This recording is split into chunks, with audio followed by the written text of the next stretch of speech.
Farewell surface. Chrysalis, how long will you be gone for? Enid asks worriedly. As long as it takes to remove the threat, I reply. This is why I don't like coming up here to the human camp. No sooner did I appear than people started gathering and pointing. Then the priest came at a run. His face flushed with excitement and began exhorting the people to pay their respects to me. In a flash I had people raising their hands or kneeling nearby as I nervously waited for Enid to show up. I'm thankful the crowd maintained a respectful distance from me. It seems their fear of dungeon monsters isn't completely gone. Do you have any idea what is actually causing these monsters to attack the surface? She asks. I'm not sure. I have a few suspicions, but I don't exactly know what we are up against. The colony, and by extensions you humans, are not safe while the expanse below us continues to send out these monsters. They need to be removed. Enid frowns as she ponders my words. Why am I even here? I could have just spoken to the queen and then disappeared underground. Nobody here in the camp would have been the wiser. It isn't as if they see me very often. I'm almost always underground already. I guess Enid herself has been helpful and respectful. I don't really have any reason to keep her in the dark. Since this expedition has a direct impact on their own safety, I suppose it doesn't hurt to tell them. Just give me a little space, people. The people here seem remarkably well disposed towards ant monsters. Is that safe? I'm forced to ask as a child attempts to sneak forward and touch me only to be snatched back by an adult. Enid looks at me oddly for a moment before replying. You and your colony have kept these people safe on several occasions. The only reason we have been able to settle here and start making a life for ourselves again is that you and your colony are here, taming the land and protecting us. Of course, we are grateful. With being here, that gratitude is only getting more ingrained. Damn priest.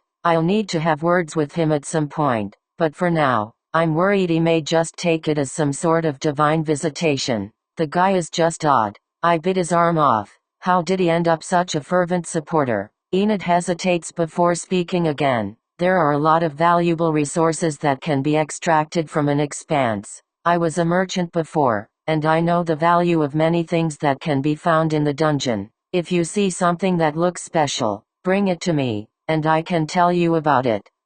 I'll think about it. Other than biomass and monster cores, what else does the colony require? On the off chance that something useful can be found down there, I might keep this in mind. Still, in my mind, it's far more likely to be helpful to the humans than it is to us. This tale has been unlawfully obtained from Royal Road. If you discover it on Amazon, kindly report it. After a few more words I bid Enid goodbye and carefully back myself up and leave. The people reluctantly part to let me through, the priest's voice raising to an even higher crescendo before I manage to disappear out of sight. Somehow, not being able to hear exactly what he's saying makes it feel worse. Safely back the nest I feel much more comfortable. My people. It doesn't take long to explain the situation to Mother. As always, she expresses concern for my safety but encourages me to do what is best for the family. Naturally, this ant doesn't let his family down. No chance. Farewells handled. Tiny gathers the still slumbering Vibrant unexpectedly gently in one massive paw and Crinus hops onto my back. Time to depart. I'm feeling exciting for the upcoming challenge but at the same time a little nervous. We are throwing ourselves into the great unknown in order to protect the colony from harm. Something about it just makes my ant heart sing. Going to have to watch out for this feeling in case it motivates me to do something stupid. I get up to enough of that on my own. At any rate, there isn't anyone else in the colony who could handle this level of danger, so it has to me and the crew. In order to ensure we don't miss any waves, we take the long way down, sweeping the tunnels clean and using the creatures we find to get a little extra XP in the bank before we get to the expanse. If we can level up even one skill by 1 point, it might be helped by more than we expect. To this end I use my new bite attack, Ripping Bite, exclusively. This ends up as some messy combats. Crinus seems to approve but I personally aren't as much of a fan. At least the skill is accruing experience. In this way it takes us a number of hours to reach the expanse, deep below the surface. When we approach, Vibrant finally begins to show signs of stirring from her slumber. Her body has undergone a number of changes during the journey, including a rather dramatic increase in size. At last, I can't wait to take a look at her status and see what she decided to choose. As we post up outside the marsh expanse, I decide to put Krynos on guard duty whilst the rest of us open up the shortcut, clear out a small section of tunnel and nestle down for a short break. We need our wits about us for this next test. If Vibrant is going to be fighting alongside us, I want to make sure she's got the right stuff after evolving. It doesn't take long for her to wake up and regain her normal energy. Hi senior, how long did I sleep? Well, I'd say it was. Wow, where are we? Did we move somewhere? Yes. Tiny carried you. We came down. Thanks Tiny. I wasn't heavy, was I? She rushes over to Tiny, tapping him vigorously with her antennae. The big ape just looks down at her for a moment before reaching out with one big finger to poke her on top of her head. Hey, hee, you're the best Tiny. Just come over here for a moment, would you? I grate out. Full of beans. She bounces over to me and stops, still managing to wiggle from one foot to the other as she awaits my instructions. No matter how far she evolves, I don't think her high energy level is ever going to change. I want to take a look at your core and see what your stats are like. Is that okay? I ask. Sure. Alright then. Bringing my antennae forward, it's time for core surgery once more. After a bit of fiddling about, I put together her status. Name, Vibrant level, 1. Core, Might, 52 Toughness, 38 Cunning, 25 Will, 22 HP, 76/76 MP. 110/110 skills. Advanced digging level 3, advanced acid shot level 6, grip level 4, crushing bite level 5, advanced dash level 2, exoskeleton defense level 3, stamina level 2, piercing bite level 4, leap level 2, mutations, enhanced reflective exoskeleton plus 10, savage mandibles plus 5, accelerated legs plus 5, focused eyes plus 5. Foresight antennae plus 5, burning acid gland plus 5, widened command aura, formica, plus 5, frequent explosive energy gland plus 5, pheromone language gland plus 5, slow release regeneration gland plus 5, inner carapace plating, speed aura gland, species, major soldier, formica, skill points, 6 biomass, 5. What the heck is this? Her physical stats are already higher than mine. And by so much. Assault begins. Chrysalis, the new evolution, has certainly seen a massive rise in Vibrant's stats, and some of her organs look incredibly unique. The command organ? Did she get that from being a special ant from birth? Gah. I should have investigated her core ages ago. That's what I get for not being curious enough. How do you feel, Vibrant? Great. She cheers. I have to say, she's not so little anymore. Almost the same size as I am. The only reason I would be bigger is because I used the shortcut method of raising my might stat quickly by packing on more size rather than condensing the muscle, which increases strength without increasing size. My guess is that Vibrant has taken a much more balanced approach and therefore has much more power squeezed into a smaller body. Looking at her skills and upgrades, it's clear the direction that Vibrant has been taking. Physical strength. Hardy defense. Looks like she picked up an aura gland during her most recent evolution. Speed naturally. Being Vibrant. Looks like she'll be taking the path of pouring her mana into fueling a range of aura glands rather than using it to directly fuel magic. I should look at recommending that path to Tiny actually. The lightning mana he has is put to good use, but the raw MP sitting in his core doesn't do anything whilst his lightning glands are topped off.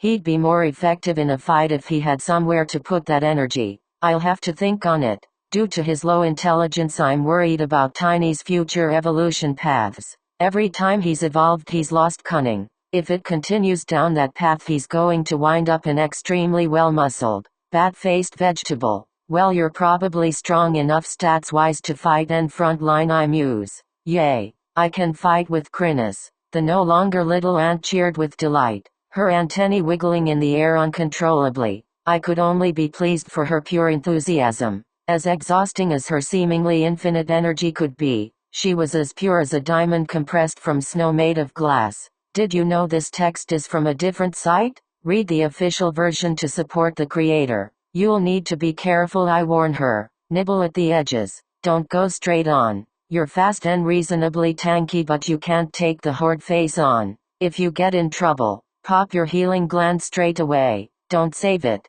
We can get you to safety and let it recharge before you need to go it again. Yep, the still wiggling ant exclaimed. She's doing her best to listen to my advice, but her energy is just way too high right now. Sigh. I'll have to remind her again later. Hopefully she won't do anything too stupid in her excitement. Tiny. Crinus. Vibrant will be joining you on the front lines for the attack. Try to keep an eye out and keep her safe. I want her on the edges of the fight and not in the middle. If she gets buried in the melee, try and get her out. Her. Tiny grunted affirmatively. Of course, master. No harm shall come to her, Crinus declared with confidence. I'd be more assured if you could actually see her, Crinus. Maybe she could keep a tentacle on Vibrant or something? I'm sure it'll work out. Alright everyone, it's time to form up for the attack. Tiny in the front, Crinus with me and Vibrant on the flank. Our mission is complete subjugation.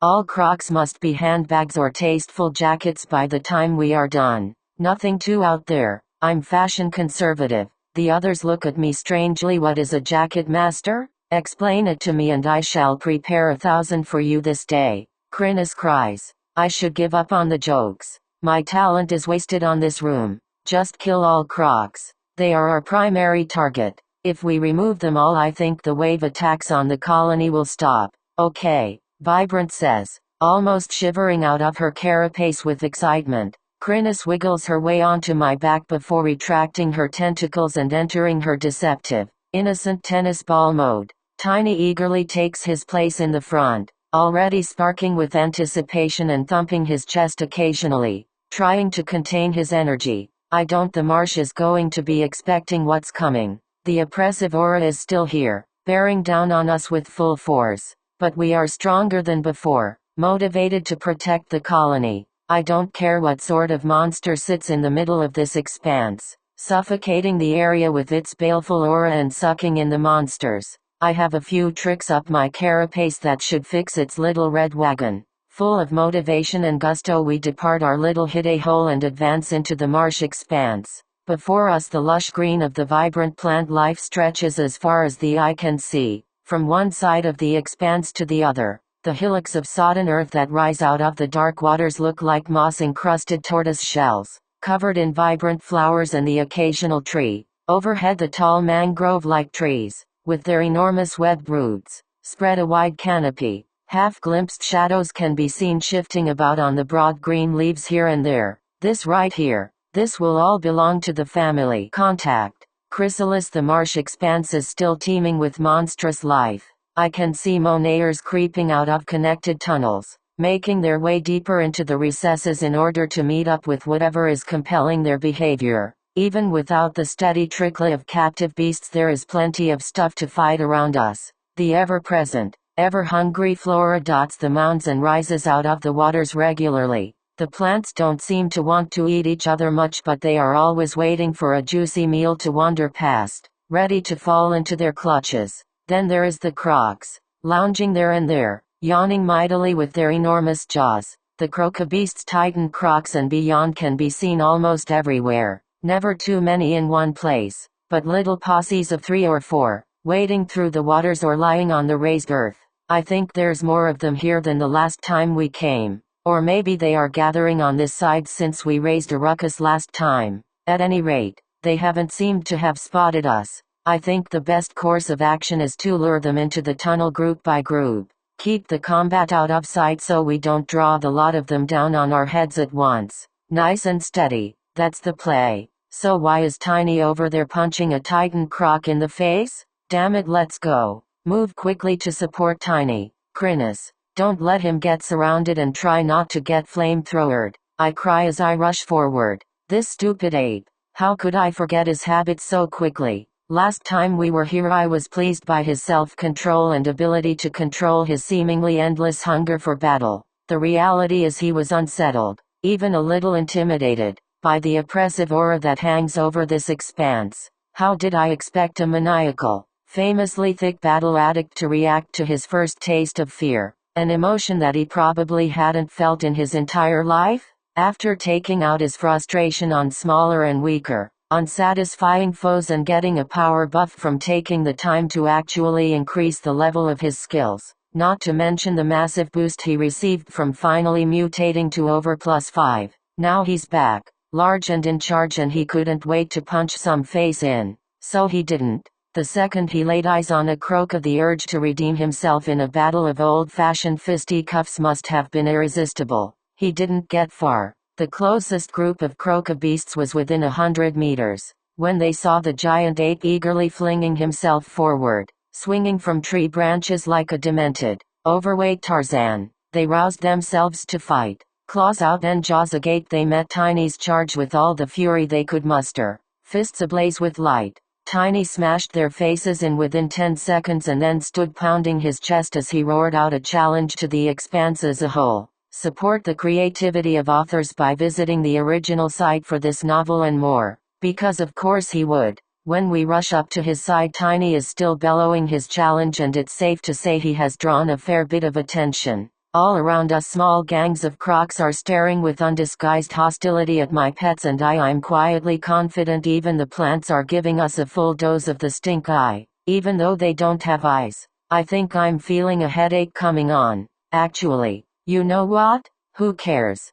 Instead of chipping away at the enemy tactically over an extended period of time, this stratagem has little more chest hair. I'm with you, Tiny. Bring it on. I immediately kick my sub-brains into gear and get them weaving up a water transformation construct. It shouldn't take long for them to get it set up and pumping out water-attributed mana. If any of these monsters decides to start spitting flame at us, I want to be ready. Get ready, folks. They're coming in. I cry. 4 small groups of Crocas begin to advance towards us, curiously untouched by local plant monsters. Counting rapidly, I size up our opponents. 10 Croca beasts and 2 Titan crocs. Not even a warm-up. These low-tiered monsters can't hope to hold a candle to us. It's what will come next that worries me. Come on, brains. Get kicking. The monsters swagger towards us, their toothy grins and grasping claws screaming confidence. It's almost strange. I'm starting to think these guys haven't been challenged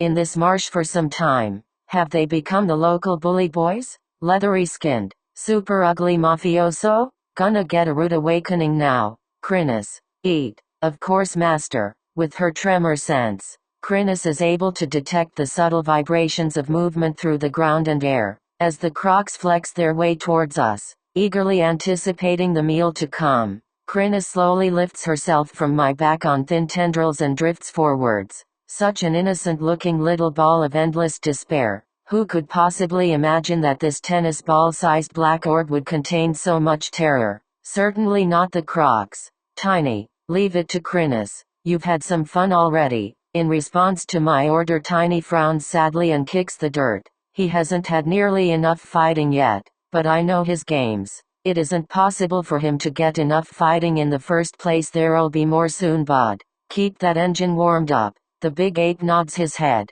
still looking sad, but the fire in his eyes is burning bright. Some of the crocs approach through the water, their long tails sinuously trailing behind as they adeptly swim, whilst others move from island to island, gradually closing the distance at a slow walk. The smaller Croca beasts lead from the font whilst the 2 Titan crocs follow from behind, dwarfing their lesser evolved allies as they move. As soon as one scaly foot lands close enough to Crinus, she acts, unfurling herself with blinding speed. Tentacles begin to lash out in all directions, peeling out of her body endlessly until there are dozens of them grasping towards the closest foes. By the time the Croca beast realizes what is happening, it's already too late. Once the first tentacle latches onto its leg, its fate is sealed. More tentacles lash out, slashing through the air like whips and striking the beast, coiling tightly around it. Snarling viciously, the monster tries to resist, pulling and slashing at the inky black shadow flesh with its claws, but it is to no avail.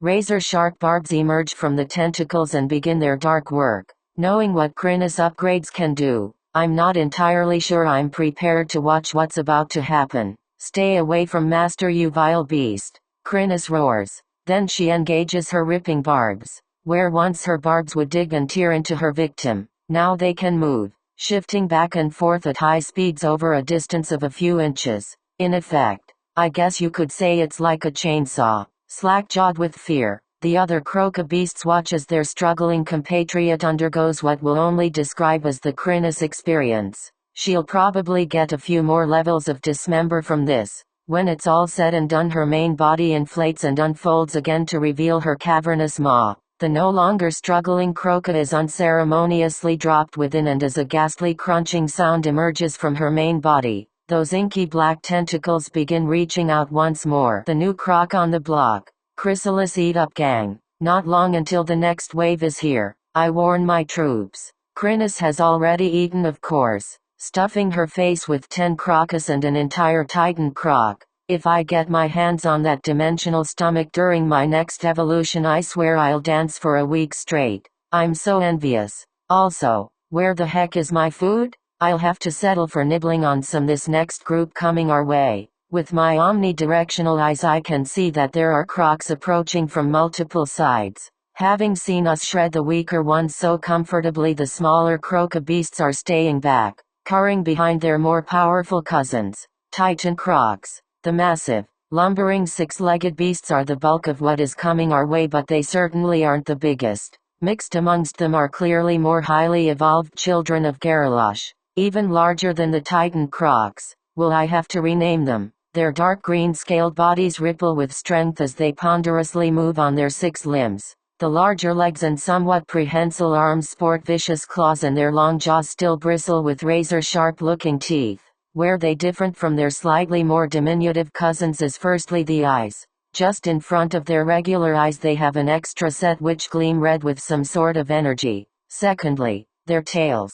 Right at the base of their tail it splits into 2, both tails seemingly shifting independently of the other. It kind of makes me wonder what was going on in Garalosh's head when they designed these evolutions for her children. More isn't necessarily better, you lousy croc. Just slap an extra set of eyes and tail on them and call it quits. How lazy is that? All the effort and thought I poured into shaping the new generation of workers is being mocked by this slack effort. Wait, no, don't judge too quickly, Anthony. The Titan crocs had the surprising inclusion of their fire mana gland. There's a chance that these guys will have something interesting going on besides just an increase in size and new tails. I have to say, the crocs look right at home in this environment. The lush greenery, dark brown earth and muddy waters feels like the perfect backdrop for these croc monsters as they slide through the water, mostly submerged, or lumber between the trees. I can see why they like this expanse. It suits them.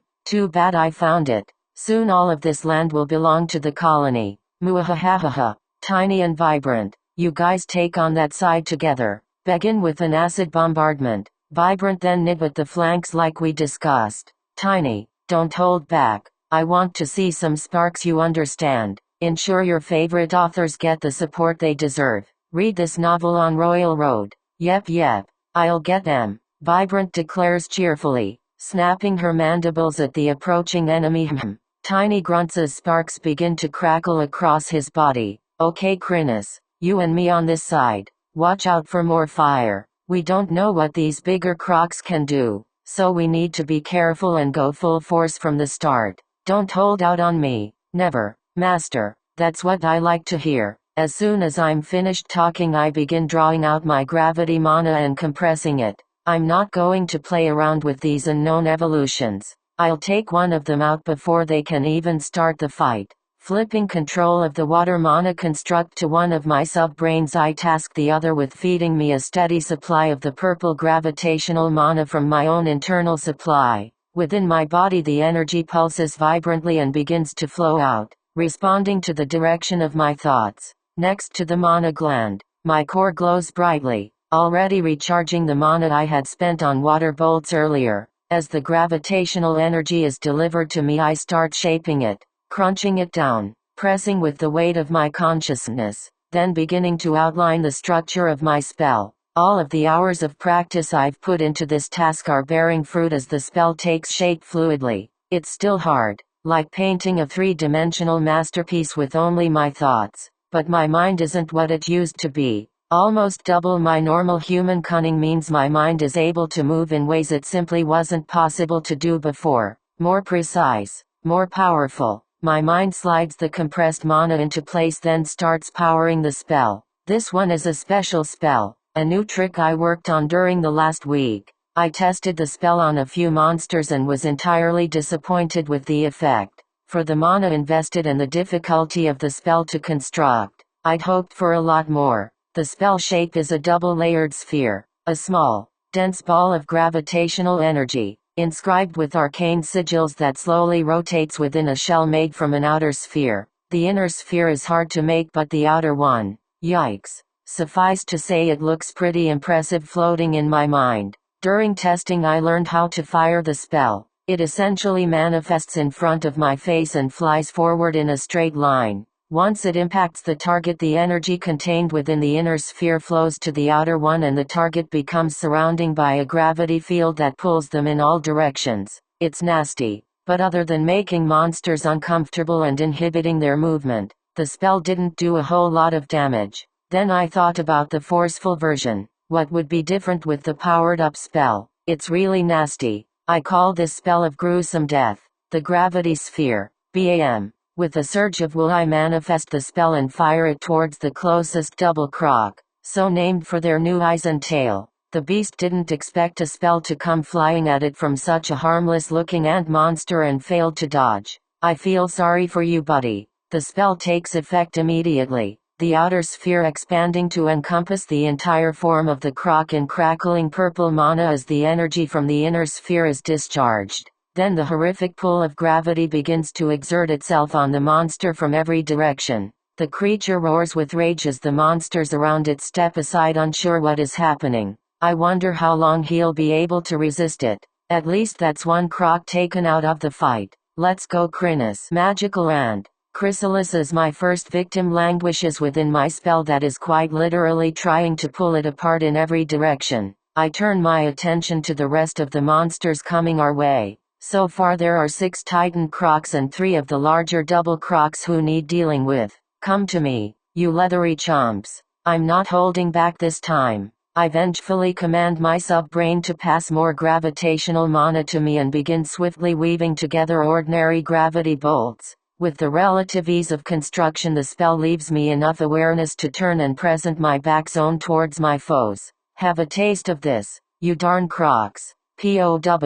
POW. POW. Quick as a flash I fire off 3 blasts of my own special brand of acid before turning around again and unleashing my spell. The acid arcs through the air towards the crocs. They are on alert this time and 2 of the shots miss, but the spell slams home into one of the Titan crocs, who immediately feels the weight of the world fall on its shoulders, slowing its movement to a crawl. Plenty more where that came from. Crinus. Get into a defensive position in front of me. I'll throw spell until they reach us. Understood, Master. No nonsense in the heat of battle. My faithful pet glides gracefully in front of me and rapidly deploys her web of tentacles. The monsters will have to get past her if they want to reach me, and I don't think she'll allow that. Gravity bolt. With my current mind I can whip one of these out in just seconds. The second is already prepared and on its way. This time I target one of the double crocs. I want to see what these beefier monsters are made of.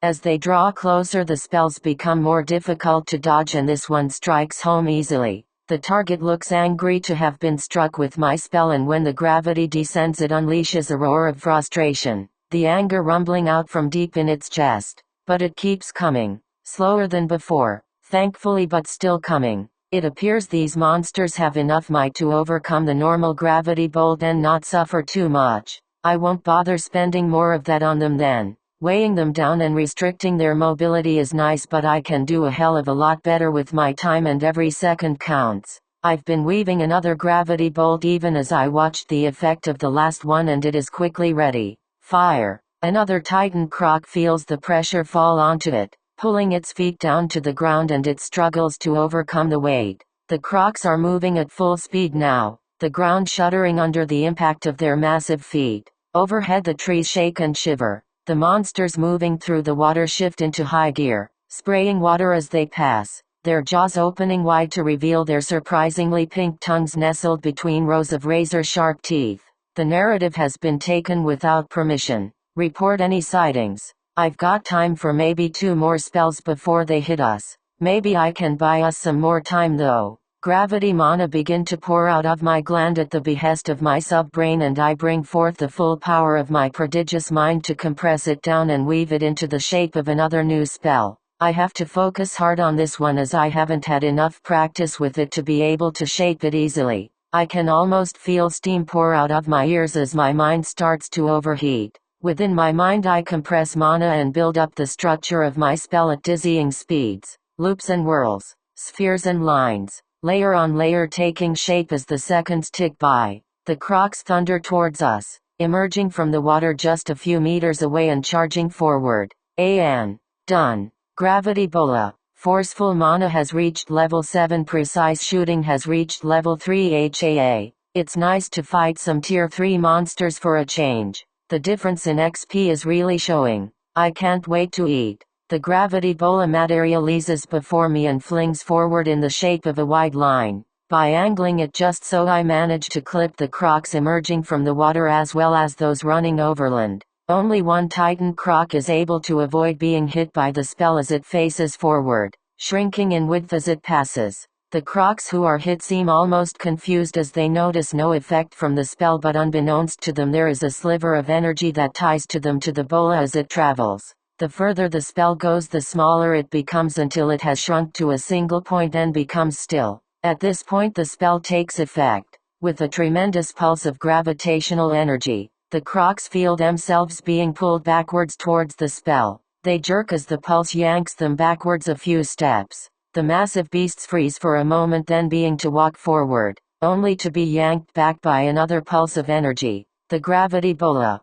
The normal version isn't much, but the forceful version comes out wider and the pull is much stronger. Phew. That took a lot out of me. Thankfully my gravitational gland is so deep, I still have plenty in the tank. Angry and frustrated the double crocs push forward until their muscles creak and pop. The hulking monsters straining against the spell. The closest one opens wide and flames flicker within its mouth. Yikes. I hastily begin spinning up a spell. The croc leans forward and unleashes a huge ball of fire that races towards us, the fire bursting out of its mouth with a tremendous roar. Master, Krynos questions. She can probably feel the heat. The temperature is certainly rising fast. I'm on it. I grate out as my brains work together at light speed to put together my spell. Done. Water bolt. The dense ball of water flies forward and impacts against the fire just before it strikes us. PSSSHH. With an audible thump the spells collide and an explosion of steam bursts out, the two substances consuming each other in an instant. Damn it. I can't see a thing. I hastily whip up another water bolt and hold it as I peer through the steam. My antennae start going crazy as my heat detection lights up like a firework. Yes, I get it. There is heat everywhere. What have you got, Krynos? They're coming, she cries. The steam has no effect on her vision, since she doesn't have any. Feast of Croc.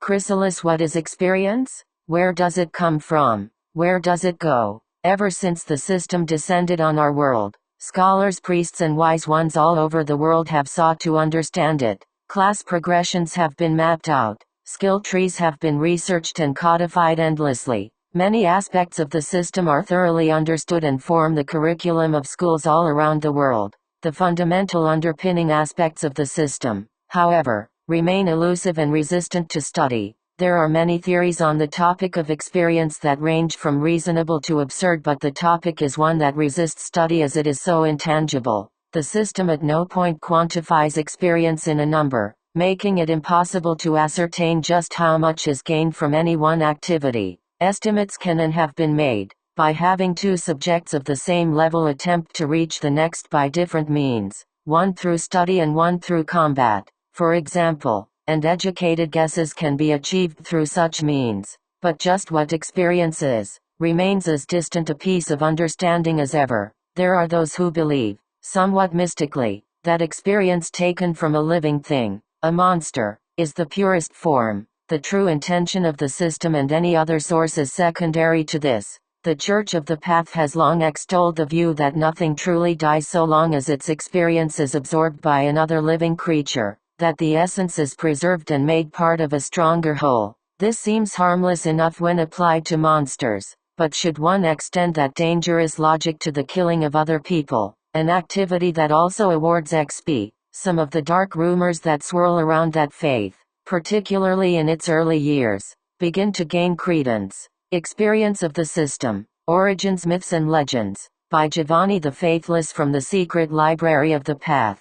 Behind me I can see that the fight is raging between Tiny, Vibrant and a host of crocs. Without my magnificent magic to deter the beasts, they have been able to swarm forwards and engage Tiny in a vicious melee. Unfortunately for the crocs, right next to the ape isn't exactly the safest place one could hope to be. Lightning crackles along Tiny's torso, zapping nearby foes and discharging through his hands with every punch. With each swing of his arms a croc is sent reeling. Even the double crocs, large as they are, cannot withstand the strength of those fists. Like me, Tiny is a Tier 4 monster, not to mention the beneficiary of multiple special evolutions. His strength is absurdly high, and thanks to having actually spent some biomass and skill points, his combat effectiveness is only climbing. The double crocs are Tier 3 monsters, and there is little chance they have received the level of evolution, or had access to the wealth of biomass, that Tiny has been able to enjoy. I spoil my pets. What can I say? At any rate, despite being heavily outnumbered, the big lug is managing to hold his own, smashing away crocs with wild swings whenever they surround him. He's taking some damage though. His defense not up to the task of fending off those jaws and claws. Vibrant is sticking to instructions, and after bombarding the foe with acid from range she has stuck to a hit-and-run tactics. Whenever a croc runs directly at her she turns and races to the other side of Tiny, putting the melee between herself and her would-be opponent. She really is fast. She would leave me in the dust, even when dashing. Once out of sight and out of mind she charges forward and viciously deploys her various biting skills, chomping away at legs or arms, occasionally the odd torso. Whenever they get sick of her nibbling, the monsters turn and swipe at her, their claws raking along her carapace, occasionally penetrating far enough to draw blood. True to directions, she immediately backs off, healing up and waiting for another opportunity to strike. If you discover this tale on Amazon, be aware that it has been unlawfully taken from Royal Road. Please report it. I wonder just how often she can use that healing gland. On my side, Crinus and I are still contending with the odd fireball as our opponents struggle to overcome my forceful gravity bola. Nifty spell this one. Even monsters as large and physically powerful as the crocus aren't able to advance once I've tagged them with this beauty. One Titan croc managed to evade the spell, but he has unfortunately fallen into the clutches of Crinus' tentacles. You dare to approach my master, vile beast. She seems mad. The fate of the croc is not good, to say the least. Don't eat them all, Crinus. We need to save some food for everyone, especially the double croca. Understood, Master. Beyond the immediate surrounding, the environment is still shrouded with steam. I can't quite see the crocs, their hulking bodies reduced to mere shadows with the obstruction, but similarly, they can't see us. Doesn't stop them from hurling fire at us though. Crinus, fire coming, damn it. Blindly throwing fire in our direction is still dangerous enough. The flames the double crocs contain within is more potent than that inside their smaller cousins. This is going to get rough. Around me the fireballs explode as I turn my mind inwards, racing to complete another spell. The air begins to roast us immediately. Crin is suffering more than I do. Grr. I should have seen this coming. Hurry up, Anthony. Get this spell done. Within my mind the water mana dances and glides as all of my minds are purposed to directing the mana into a familiar shape. FWOOSH. More fireballs ignite through the steam. These crocs have a decent tank of fire. Luckily my spell is ready. Water domain. Expanding outwards with me in the center. A spherical wall of water pushes the flames away. With yet more explosions of the steam, the incoming fireballs smash into my expanding barrier, superheating the liquid and pushing through, but only with a shadow of their previous strength. Nice. I can handle this. Yet more steam billows out and further obstructs our vision. Damn it. I can't see a thing. We can't hang back anymore, Crinus.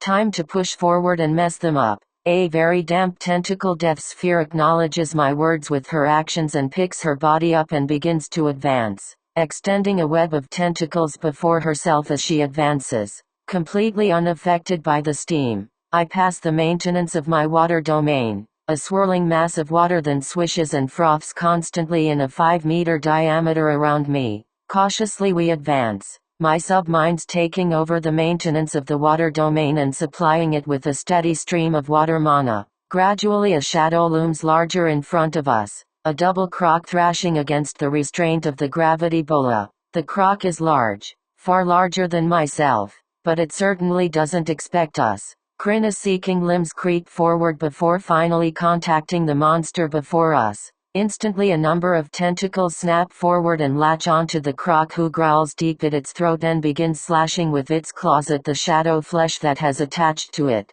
Oh no, you don't, you damned croc. Dashing forward, the beast is buffeted by the surging waters of my water domain. Knocked off balance and thoroughly saturated. Summoning the energy from within, I open my mandibles wide as they begin to glow. Shattering bite. Crunch. Gar. The double croc reels back in pain. Suffer from my bite, croc. The first of many. Skirmish conclusion. Chrysalis. More fireballs fly out of the distance and impact against my water domain, sending massive gouts of steam hissing into the air and further reducing visibility. In front of me, buffeted and soaked by the frothing mass of water that makes up my water domain, the double croc lunges forward with its massive jaws. Snap. Yikes. Leaping to the left, I manage to avoid the snapping jaws at the last second. With the foe off balance, I dash forward to bite once more. Crunch. Shattering bite has reached level 8. Muahahaha. The croc growls furiously, a rumble that comes from deep within its chest and shakes the air with its intensity.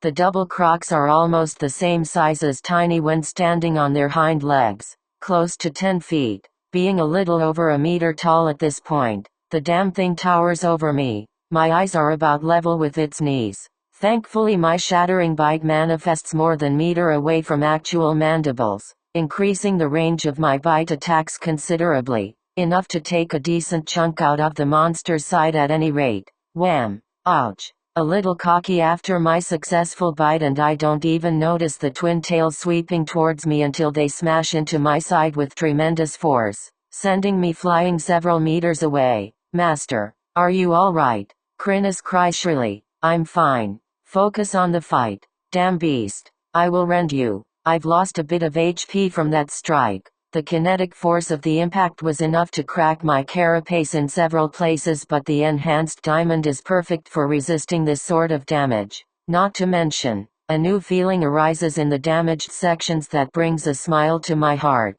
The inner bone plating, a supportive structure that webs the inside of my exoskeleton, begins to excrete a gel-like substance at the side of the damaged portions. Immediately I can feel the tingling feeling of regeneration begin to intensify as the cracks start to knit together. Oh, how I love it when a plan comes together. How's that, you stupid croc? A few minutes and I'll be back to full HP again. The magical tank that is Anthony the Ant shall never be stopped. Being able to repair the damage to my main defense, the carapace, without having to expect my healing gland, is so tasty. Whilst I'm admiring my own incredible wisdom, Crinus has gone berserk. She has begun threshing her limbs around one of the croc's legs, the beast being too large for her to effectively wrap the entire thing at once. She has chosen to concentrate her fire on one particular limb. This story originates from Royal Road. Ensure the author gets the support they deserve by reading it there. So this is why she took dismember. Yuck. The beast fall to one side and I can see other shadows growing closer now. Their flickering shadows growing nearer through the steam. My water domain continues to swirl around me and I position myself so that the frothing liquid slashes and slams into the croc's face as Crinus flicks her limbs to the beast's torso. It seemed like the crocs, as expected, are quite resistant to water spells. Their scaly hides are perfect for sliding through water and provide a decent measure of protection against the kinetic impact of my water spells. Perhaps Garalosh wasn't completely stupid when they designed their children with fire mana glands after all. At least my water magic is working to counter their stupid fireballs. Even if the field has been covered in a blanket of steam, I rush forward and begin to chomp away at the hapless double croc, with Crinus working her dark magic on its limbs and my own mandibles crunching at it. Even a tier 3 croc monster cannot resist for long. You have defeated level 12 Garalosh Bellator. You have gained XP. Before Gandalf has even finished his words, I leap forward and take a bite from the fallen enemy. You have consumed a new source of biomass. Garalosh Bellator, you are awarded 1 biomass. Basic profile of the Garalosh Bellator unlocked. Garalosh Bellator, Garalosh Soldier. Following in the evolutionary footsteps of their progenitor, the Garalosh Soldier is equipped with a more powerful muscular system, increased stamina, intensified flame and double tails. So apparently these Garalosh offspring are basically evolving the same way the original croc monster did? Following in their mother's footsteps? That's interesting. It gives some insight into what Garalosh itself might look like. But I don't have time to worry about that now. We have more offspring to kill. I have to mow quickly before my gravity spell wears off completely. I nudge Crinus mentally and we dash in the direction I recall seeing the other double croc. Thankfully my memory doesn't fail me and we manage to approach the creature who, despite being buffeted by my water domain, manages to accurately swipe at me with one claw. Screech. The solid bone claw scraped along my pristine diamond carapace and sparks fly, but the claw fails to penetrate through to my soft, fleshy insides. The carapace is triumphant. Death. Crinus screams, and a boiling mass of tentacles lash forward and wrap both legs of the double croc. Nice, Crinus, I shout and move to follow up on her attack. POW. Right from the famed shopping plaza, a blast of acid smacks into the beast's upper chest, immediately sizzling and burning away the scales that cover the croc's torso. Flames begin to flicker around the mouth of the creature, but thanks to my improved rear vision I'm way ahead of it and position myself so that my water domain starts slamming into the croc's face. Haha, you want flamethrower me now? HSS. Apparently yes. Unwilling to hold back the flame, the monster opens wide, blasts the spherical wall of water before it, and even though some of the fire does indeed penetrate my defense, the majority is swallowed by the water and a huge gout of steam blasts the croc right in the face. Yeouch. I wonder who has the higher cunning, Tiny or the double croc? I shake my head. I should think so poorly of my own pet. Scalded by this unexpected event, the croc rears back in pain and anger. Get him, Crinus. Finish it. Understood. As the uncomfortable sounds of ripping and tearing begin to fill the air, I lunge forward to apply mandibles, pumping some raw mana into them to activate their infused property and greatly increase their cutting power. Chomp.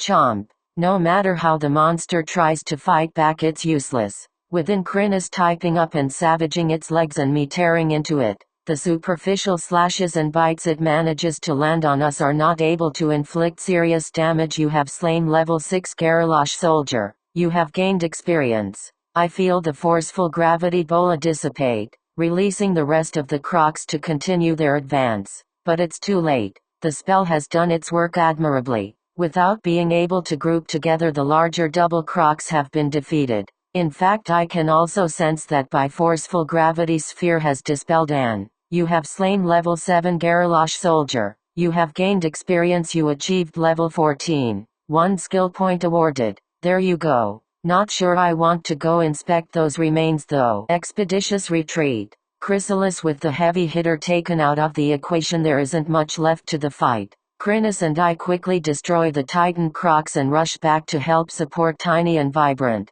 The giant ape and ant soldier are beaten and bruised but victorious as they lord over their fallen enemies. Tiny is beating his chest and roaring his challenge out to the world whilst Vibrant does a manic, high-speed dance around his ankles. Rar. Tiny bellows. Raa ha ha ha ha ha. Vibrant cackles. I was right to team these two up. They fit together like peas in a pod. The only problem is, who is the brains of the operation? In the distance there are yet more crocs, huddling together in small posses like leathery hoodlums. For the time being they aren't responding to our provocation, but I'd rather not put their tolerance to the test. For now there aren't any groups within 200 meters, which is roughly how far we've advanced into the expanse. Okay, hold off on the celebration already you two, I snap. We've won the first skirmish but there are more to be had. Let's eat quickly and prepare our next move. I don't need to tell them twice. The gang quickly breaks up and we start stuffing our faces full whilst keeping a watchful eye on the surrounding monsters.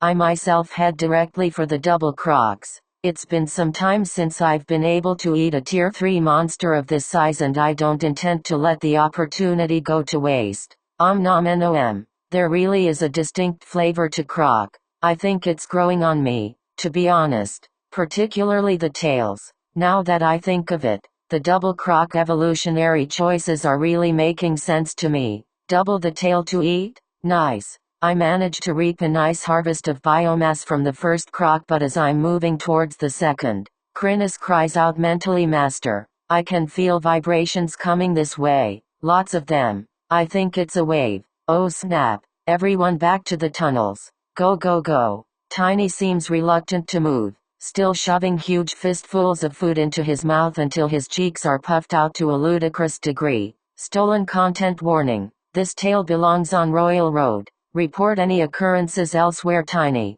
move your big butt back to the tunnels. Right now, I yell at him even as I activate my dash skills to rush at Crinus and throw her onto my back. Heavy. With that maw of hers she can eat 10 times faster than the rest of us. She's so damned heavy already she must have eaten 2 or 3 crocs at least. Tiny cannot refuse my direct command. Unwilling to part with his meal he grabs the body of the double croc he was eating and throws it over his shoulder before dashing and leaping his way back to the tunnel. How greedy. Wish I'd thought of that. At the very least I might have been able to grab a tail. With all possible speed we rush back to the tunnel entrance we used to reach this point and position ourselves defensively. I'd figured that we would encounter a wave or two during our attack on the expanse and in my mind the worst case scenario would be if we were caught out in the open. The monsters in a wave are low level, without many mutations and generally tier 1 with a few having evolved. Generally not much of a threat,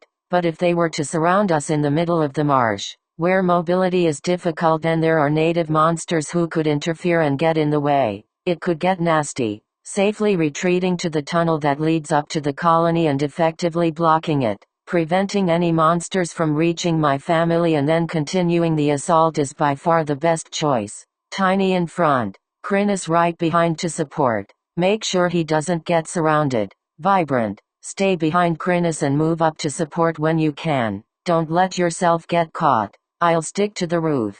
We quickly take our positions and it isn't long until I can see the wave of monsters approaching through the tunnel entrance. They roll through the marsh as a dark mass of shadow beasts, the occasional normal, animalistic monster mixed in. Curiously, they don't seem too interested in feasting on the native monsters in the expanse as they pass, leaving them undisturbed for the most part. I think I see the odd flower monster getting trampled but nothing seems to go out of its way to kill or eat. This behavior is just so unmonster-like that it's baffling to me. What hold does the creature controlling this expanse have on these monsters? Is it a skill? A mutation? Or something to do with their core? I just don't have the knowledge to explain it. Hopefully soon, I will. It doesn't take long for the monsters to reach us. Tiny finally stops snaking on his croc and flings the remaining food behind us, saving it for later. Before flexing his fingers as lightning begins to crackle around his body, I myself head towards the ceiling and grip it tightly, drawing on my water transformation construct to stockpile some condensed water mana in preparation for a forceful water cannon. That spell has proven to be the most effective so far at cutting through the shadow beast's strange flesh quickly. Advanced grip has reached level 4. Nice. Grip hasn't leveled in ages. Why now? I guess I haven't been doing a whole of gripping. Where once I almost exclusively traveled on ceilings, I'm more a floor walker now. Somehow that feels a little disappointing to me, as if something of my ant nature is lacking. I guess I walk up and down the colony walls, but that probably does less for XP wise than hanging off a ceiling during a fight. Internally I resolve to hang upside down a bit more as I brace for the incoming wave. The monsters grow larger in our eyes until they crash into us with tremendous momentum. Tiny meets the challenge willingly, his massive fist smashing the first monsters into past the moment they rush into range. Forceful water cannon. The tunnel is immediately filled with sound of desperate combat as the monsters throw themselves at us like berserkers, mindlessly advancing into our attacks and getting cut down just as quickly. My spell zigs and zags through their ranks, slicing through them without mercy. The spray of water saturates the tunnel and the incoming monsters who quickly fall prey to Tiny's lightning and fists. Any that reach his sides are snatched up in Krina's tentacles and torn to pieces or flung back towards Vibrant, who falls upon them with savage flee, her mandibles swiftly ending the threat. We battle in this way for a full 15 minutes before the wave has expended itself. The tunnel is packed full of biomass, to a ridiculous degree, and we are tired and battered. Tiny in particular has suffered the brunt of the fighting so far. Cuts and bruises dot his body as the massive ape catches his breath. Since we are close to the shortcut anyway, I decide that we should stuff our faces, heal up, and deliver the rest of this food to the surface for the colony to pick up before we continue our assault once more into the expanse. Chrysalis, after we've made a quick delivery to the surface and we take a little time to rest to aid the digestion. Fighting on a full stomach isn't the best feeling in the world, especially when I've already taken in a special core. The tight, painful feeling has faded in the background by now. I'm sure if that is because my body has successfully accommodated to containing this slightly oversized core, or if I've just gotten used to the pain. I'm still determined to try and take in another before my next evolution. I'm not willing to stay behind on the power curve. To protect my family, I'll take the risk to get every edge I possibly can. To turn a humble worker ant into a monstrous powerhouse, I can't go by the standard road. Maxing out my core and selecting the special evolutions isn't enough for me anymore. If I'm going to run into this Garalosh monster, I feel like I'm going to need every edge I can get my claws on. Just thinking about what that croc could look like makes me nervous enough to clean my antennae before I can settle down. How many evolutions? Tier 5, 6, 7. Mutations would be at what level? Tier 6 would be plus 30. I hope my pets and I are strong enough to handle it if that damn beast ever decides to come at the colony. For that reason, we need to take every opportunity to make ourselves stronger. When the new generation is up and running, I'll be a lot more confident in our future. To that end, we have to secure our position as quickly as we can. I've got a week until they hatch. By that time the expanse needs to be tamed and the threat to the colony ended. I reaped 21 biomass from the fighting so far, enough to buy a little something. I instruct everyone to spend up and then settle in to glance through my menu. Thank goodness. With this last feed, I've amassed just enough to take my antennae to plus 10. Would you like to upgrade antennae to plus 10? At this level you may select a mutation advancement from the menu. Awesome. My infrared senses have served me well since purchasing that upgrade. Having more information and more ways to sense enemies has made me feel much more secure in my travels through the dungeon. My earlier sensory weakness has been well and truly overcome by now. This tale has been unlawfully lifted from Royal Road. Report any instances of this story if found elsewhere. Flicking through the menu, I can see that there are some upgrades to the infrared advancement that make it more sensitive or effective at a greater range, but I'm not particularly interested in that. Some of the other options are far more delicious, and I want to come back to some of those this time. Precognitive antennae, being able to sense a moment into the future, that is just a straight up hack. With multiple upgrades, I might be able to push the time I can detect into the future further and further. Now that ability to sense opponents is so high, and it's time to continue to build on my ability to defeat them. Do you wish to purchase this upgrade? It will cost 27 biomass. Yas. Alright. Snazifizzle. Why damn it. 5 minutes of agonized flailing later we are ready to roll. The others have made their purchases, and the decided lack of reaction to the irritating side effect of having your body rearrange itself at the cellular level is starting to get me irritated. Not much I can do about it. Before we leave, I gather the crew for a brief war conference. Alright everyone, how do we feel about our attack on the crocs so far? These beasts lack the proper respect for you, master. Crinus pouts. Tasty. Tiny grunts. Those tails are delicious. Vibrant cheers.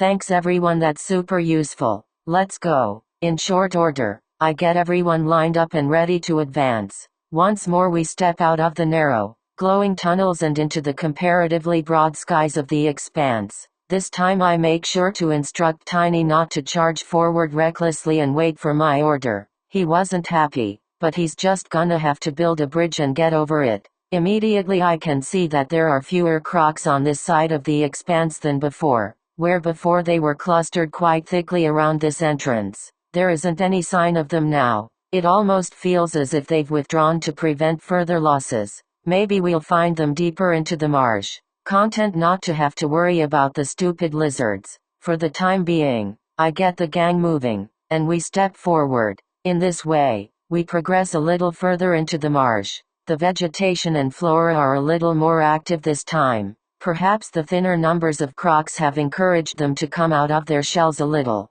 The ever-present aura of intimidation still hangs thickly in the air, but the marsh is starting to show a few small signs of life. Tiny, for one, gets instantly spellbound by the mind-bending flowers, and I have to try and hold him back while Vibrant rushes forward to mow the offending plant. Having warned Tiny away from the pretty flowers, we continue to creep gradually and until we make it to roughly the 400-meter mark. The vegetation is so damned thick. Trees, hanging vines, flowers the size of cars and rolling humps of mossy earth rising high, that visibility is incredibly weak. It's hard to know if we are coming or going sometimes. As the soft sounds of the marsh ring through the air around us, I try to watch in all directions at once, wary for any traps or ambushes that may come our way. As I creep along behind Tiny, Crinus riding on my back, I suddenly feel a strange sensation tickling down my antennae. It feels so weird I freeze in place momentarily, entirely unable to process what my brain is telling me. Chomp. Which is precisely when I lose 2 legs to a massive hippo turtle. The wonders of nature.